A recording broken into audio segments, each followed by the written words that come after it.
तुम्हाला माहिती आहे का, घरामध्ये गोल्डफिश टँक ठेवणं तुमचं नशीबच बदलू शकतं. गोल्डफिश हा एक शुभ संकेत मानला जातो. ही मासोळी स्वतःकडे सकारात्मकता आकर्षित करून घेते आणि नकारात्मकता शोषून घेते. ह्या फिश टँकमध्ये एकूण 9 मासे ठेवावेत.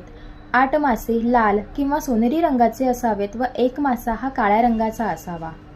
जर ह्यातील एखादा मासा मेला तर घाबरून न जाता तो बाहेर काढावा व त्या जागी एक नवीन मासा आणून सोडावा.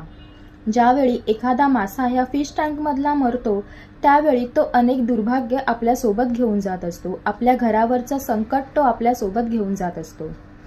हा फिश टँक तुम्ही किचन किंवा बेडरूममध्ये ठेवू नये. हा तुम्ही आपल्या हॉलमध्ये पूर्व किंवा ईशान्य कोपऱ्यामध्ये ठेवावा.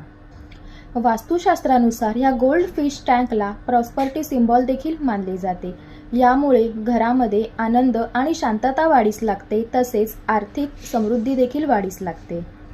लक्षात ठेवा, हा गोल्ड फिश टँक म्हणजे नुसती सजावट नाही आहे, तर तुमच्या घरातील पॉझिटिव्ह एनर्जी देणारं एक टूल आहे. अशाच प्रकारच्या सकारात्मक माहितीसाठी आम्हाला नक्की फॉलो करा.